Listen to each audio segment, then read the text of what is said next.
Bonjour à tous et bienvenue sur Code Source. Aujourd'hui, c'est le choc des titans.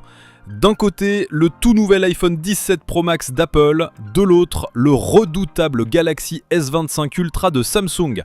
Sur le papier, ils se ressemblent beaucoup et pourtant, leurs fiches techniques révèlent des différences cruciales. Alors attention, je n'ai pas encore les téléphones en main, ce n'est donc pas un test complet. Mais j'espère que ce face-à-face technique vous aidera à y voir plus clair et peut-être à faire votre choix. C'est parti! Commençons par le sujet qui fâche, le portefeuille. L'iPhone 17 Pro Max démarre à 1479 €. Chez Samsung, on est à peine moins cher à 1469 € pour le S25 Ultra à son lancement. Bien sûr, le Samsung étant sorti il y a plusieurs mois, on peut aujourd'hui le trouver à un tarif plus doux. Point positif pour les deux, il propose un stockage de base confortable de 256 Go. Mais là où Apple se distingue, et pas forcément en bien, c'est sur le coût du stockage supplémentaire. C'est fou! Pour passer à 1 Teraoctet de stockage, l'iPhone vous coûtera 1979 €. Le S25 Ultra, lui, est 150 € moins cher, à 1829 €. Ce n'est pas une surprise, c'est une habitude chez Apple, mais ça pique toujours autant. Passons au design. L'iPhone 17 Pro Max arbore un châssis en aluminium, tandis que Samsung opte pour des tranches en titane, plus premium. Mais Apple a une petite astuce intéressante cette année. L'aluminium du châssis remonte pour envelopper une partie du dos, notamment le bloc photo. J'adore cette idée. C'est bien plus solide que le petit contour en verre des anciens modèles, qui avaient une fâcheuse tendance à se briser. Apple a tout de même conservé une plaque de verre mat au centre, ce qui donne un côté bitexture assez agréable en main. En face, le design du Samsung semble plus sobre, plus minimaliste. C'est presque étonnant, non ? D'habitude, c'est Apple le roi de l'élégance. On dirait qu'Apple a choisi un look un peu plus baroudeur pour ses modèles pro, et franchement, ce n'est pas pour me déplaire. Côté bouton, il y a du nouveau chez Apple, avec 2 ajouts. D'abord, le fameux bouton Action, que l'on peut personnaliser pour lancer n'importe quelle application ou fonction. Ensuite, un bouton caméra dédié. Il permet de lancer l'appareil photo, mais il est aussi tactile pour, selon Apple, offrir des contrôles plus précis. Je dis bien selon Apple, parce que soyons honnêtes, lors de nos tests sur les modèles précédents, on a détesté ce bouton. Dites-moi dans les commentaires ce que vous en avez pensé si vous l'avez eu. Question poids, l'iPhone est plus léger de 12 grammes. Mais il y a une excellente raison à cela. Le S25 Ultra intègre un accessoire unique sur le marché. Le S Pen, directement dans son châssis. Et ça change tout. Même si beaucoup de gens ne l'utiliseront jamais, ce stylet est un avantage énorme pour d'autres, notamment pour la retouche photo ou pour des applications complexes.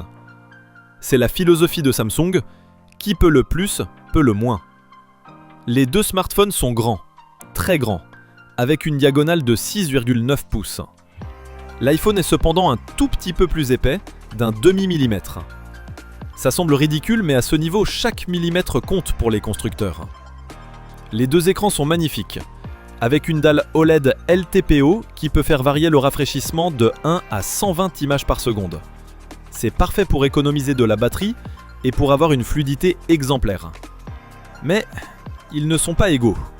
La définition de l'iPhone est inférieure à celle du Galaxy. On a donc moins de pixels par pouce carré chez Apple.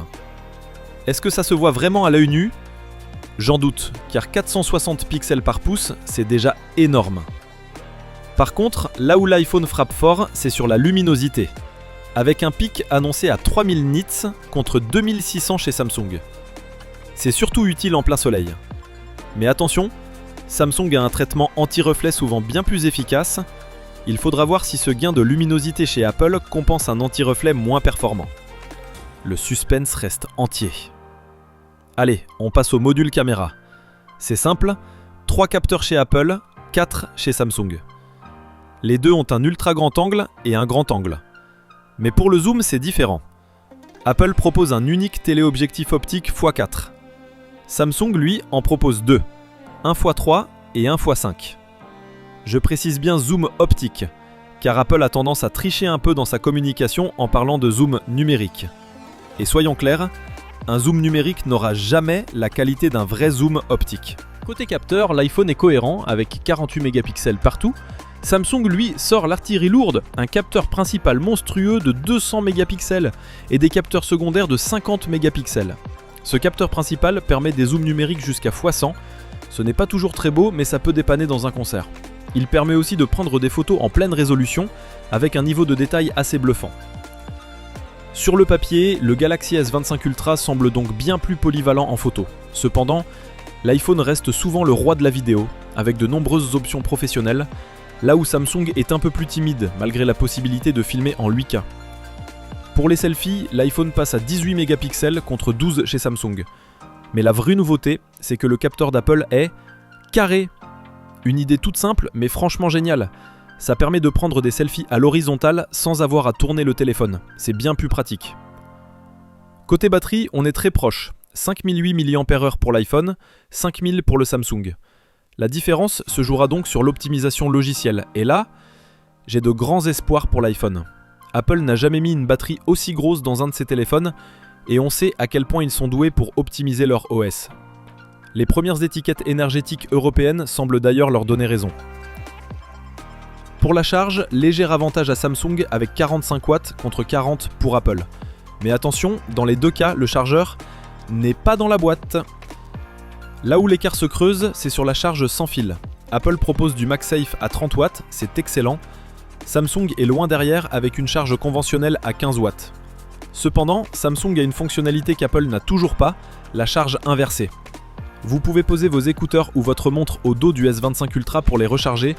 Un petit plus, mais ce nouveau Snapdragon est incroyablement performant, dépassant même la génération précédente d'Apple sur certains tests.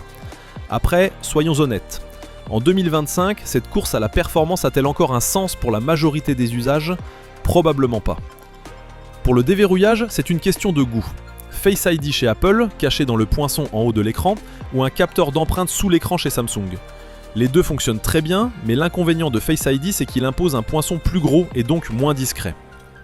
Enfin, la plus grande différence, le système d'exploitation.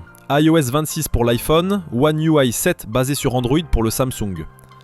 Samsung promet 7 ans de mise à jour, ce qui est énorme. Apple ne donne pas de chiffres, mais leur suivi est exemplaire, mettant à jour des téléphones qui ont plus de 6 ans. Les deux systèmes se rapprochent de plus en plus, mais une fonctionnalité place Samsung dans une autre dimension. Samsung DeX. Branchez votre S25 Ultra à un écran et il se transforme en un véritable ordinateur de bureau. Vous pouvez y connecter un clavier, un souris, c'est bluffant de productivité. Chez Apple, si vous branchez votre iPhone à un écran, vous aurez une simple copie de l'image.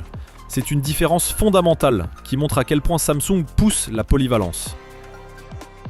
Voilà pour ce grand comparatif technique. Alors, faut-il acheter l'iPhone 17 Pro Max ou le Galaxy S25 Ultra ? Le choix est plus complexe que jamais. D'un côté, un iPhone plus puissant que jamais sur la vidéo, la charge sans fil et avec un écosystème toujours aussi impeccable. De l'autre, un Samsung ultra polyvalent avec son S Pen, son module photo incroyable et la magie de DeX. Bien évidemment, nous testerons l'iPhone 17 Pro Max dès sa sortie, alors pour ne rien manquer, restez connectés et abonnez-vous à la chaîne. Sur ce, je vous laisse. Vive la technologie, vive Apple et vive Samsung. Ciao.